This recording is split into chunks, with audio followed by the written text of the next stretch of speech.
première chose, déjà, quand on analyse une fonction, ce qui nous intéresse, c'est domaine de définition, image. Donc ça, c'est vraiment la chose la plus importante. Donc domaine de définition, c'est l'axe des x. Ouais. Donc ça, c'est le domaine de définition. L'image, c'est l'axe des y. Donc là, juste au cas où, là, c'est la fonction cosinus et là, c'est la fonction sinus. Là, j'ai tracé les courbes. J'ai pas tout tracé, hein, parce que là, en fait, ce qui se passe, c'est que ces courbes, là, au bout d'un moment, bah, tu vois que là, on descend, on monte, on descend. Donc maintenant, si je prends de là à là, tu vois que c'est... Si maintenant je copie-colle là, j'ai la même chose, j'ai la même chose, j'ai la même chose. Et ici, c'est pareil. Là, je descends, je monte, tac. Et maintenant, si je copie-colle, tac, tac, tac. J'ai toujours la même chose. Donc, c'est ce qu'on appelle des fonctions périodiques.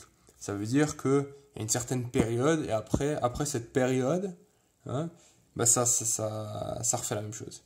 Tu vois, c'est comme une montre, quand tu regardes l'heure, bah t'as la grande aiguille, elle va tourner une fois, donc il sera 10, il sera écart, il sera demi, 45, et après quand il sera pile de nouveau, on dit qu'il est pile, mais aussi il est de nouveau, c'est 0 quoi. Tu dis pas, ah maintenant il est midi 60, après tu dis pas, il est midi 61. Non, tu dis, il est 1h01. Donc après on repart du début.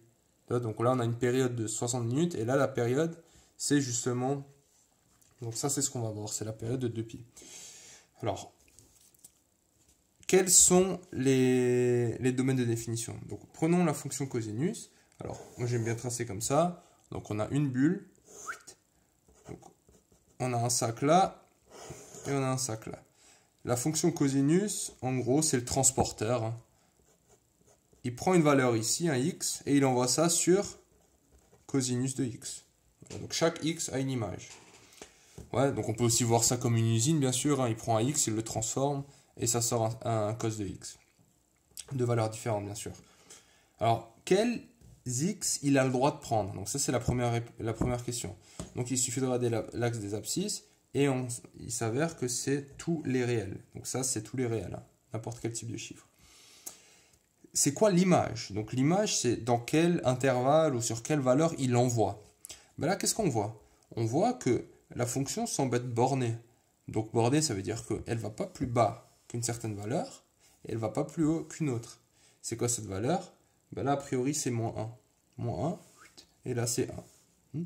Donc en fait, là, l'image sera toujours là-dedans. Donc l'image, c'est -1, 1. L'intervalle, -1, 1. Ok? Très bien. Et en fait, il s'avère que pour le sinus, ben, c'est exactement la même chose. Hein, et l'image, c'est -1. Donc, c'est vrai pour le cosinus. Si tu veux, je peux prendre une autre couleur. Hein. Le sinus, alors c'est la même.